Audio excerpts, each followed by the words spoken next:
Selamat datang di materi kuliah kepemimpinan. Saat ini kita membahas pemimpin dan motivasi. Motivasi adalah keinginan untuk melakukan suatu tindakan.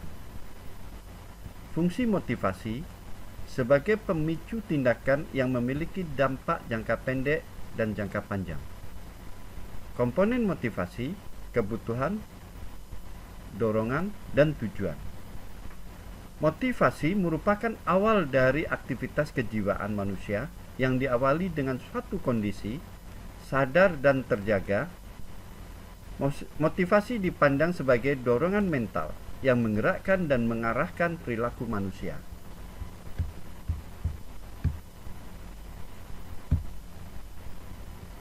Teori motivasi.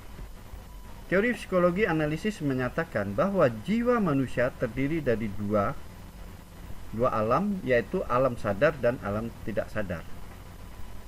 Di alam sadar, manusia melakukan aktivitas kejiwaan yang bekerja pada empat fungsi pokok, yaitu pikiran, perasaan, pendirian, dan intuisi. Itu merupakan fungsi dari jiwa. Motivasi yang dipengaruhi kebutuhan. Teori kebutuhan yang dipelopori oleh Abraham Maslow. Yang pertama adalah kebutuhan dasar atau fisiologis. Yang kedua, kebutuhan akan rasa aman. Ketiga, kebutuhan untuk disukai. Keempat, kebutuhan akan dihargai. Kebutuhan akan harga diri. 5. Kebutuhan pengembangan diri atau aktualisasi diri.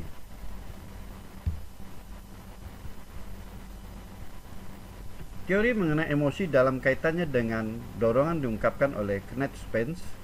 Kenneth Spence membagi keadaan motivasi tersebut menjadi dua golongan, yaitu yang pertama, motivasi afektif adalah motivasi yang mengarahkan individu pada tingkah laku mendekat. Individu yang lapar akan mendekati makanan. Yang kedua, motivasi aversif adalah motivasi yang mengarahkan individu pada tingkah laku menghindari dari suatu situasi atau stimulus yang bisa menimbulkan kesakitan.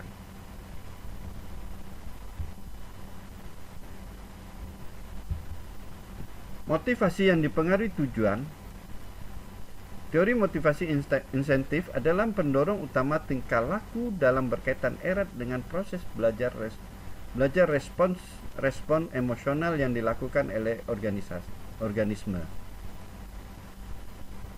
Hubert Maurer ada 4 emosi yang utama, yaitu ketakutan, pengharapan, kelegaan, dan kecewaan. Keempat emosi tersebut merupakan mediator di antara berbagai karakteristik stimulus dari insentif-insentif dan tingkah laku instrumental pada teori motivasi yang dipengaruhi tujuan dan insentif. Makna atau value dari motivasi dalam lingkaran pertama itu menggambarkan mekanisme fisiologis keterjagaan tingkah laku, yaitu untuk mencapai kebutuhan ada dorongan dan tujuan. Itu perlu motivasi dan tindakan. Nilai-nilai yang memotivasi seseorang pemimpin atau value. Personal value system atau sistem pembentukan nilai seorang dipengaruhi oleh beberapa faktor dari luar, yaitu orang tua, pasangan, pendidikan, media informasi, ilmu pengetahuan dan teknologi. 6. Kepercayaan atau agama.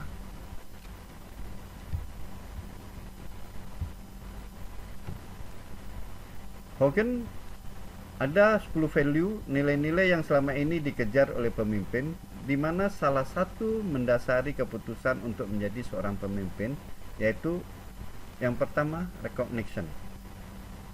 Kedua, power. Ketiga, hedonisme. Yang keempat, altruistic. 5. Affiliation. 6. Tradition. 7. Security. 8 commerce, 9 estetik, 10 sains.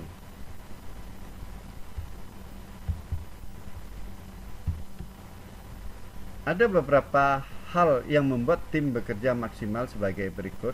Pengakuan. Salah satu kesalahan yang biasa dilakukan oleh seorang pemimpin adalah kegagalan dalam memberikan pengakuan dan apresiasi kepada pihak lain.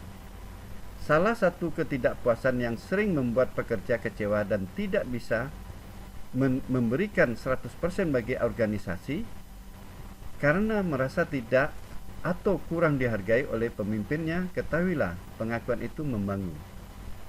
Yang kedua, pujian. Pujian bias diucapkan singkat, tetapi gemanya sungguh tiada batas. Kamu akan berhasil jika giat, mau belajar, disiplin diri, menjadi panutan. Kata-kata tersebut pasti akan mengubah dirinya. Yang berikutnya, perhatian. Apabila mereka warga organisasi, karyawan merasa diperhatikan, tidak mungkin tidak, mereka pasti bekerja all out, memenuhi impian Anda sebagai pemimpin mereka. Ketika Anda berinteraksi dengan orang, mulailah perhatikan hal-hal yang kecil dari mereka seperti makanan, kesukaan, warna favorit, tempat hangout yang sering mereka kunjungi, dan lainnya. Melakukan hal tersebut tidak memakan waktu, tidak membutuhkan biaya besar, tetapi memberikan hasil yang menyenangkan. Yang berikutnya adalah penguatan. Kemampuan untuk menguatkan orang lain adalah salah satu kunci kesuksesan pribadi dan profesional. Ketika Anda menguatkan orang lain, sebenarnya Anda sedang menguatkan diri Anda sendiri dan organisasi. Jadi ada 3 konsep penting dalam motivasi orang. Mereka atau orang-orang yang dalam organisasi harus diikut sertakan dalam setiap langkah dan bagian dari proses dari awal sampai akhir. Jadi kuncinya kerjasama tim, bukan hierarki. 2, mereka harus diperlakukan sebagai individu. Anda harus selalu mengakui betapa penting mereka itu dan memperlihatkan bahwa Anda menghormati mereka. Mereka adalah manusia, baru kemudian karyawan. Tugas yang luar biasa harus diberikan semangat, diakui dan diberikan imbalan. Siapapun akan menanggapi pengharapan itu. Demikianlah materi perkuliahan pemimpin dan motivasi pada hari ini. Semoga bermanfaat bagi kita bersama, dan kami ucapkan terima kasih atas perhatiannya.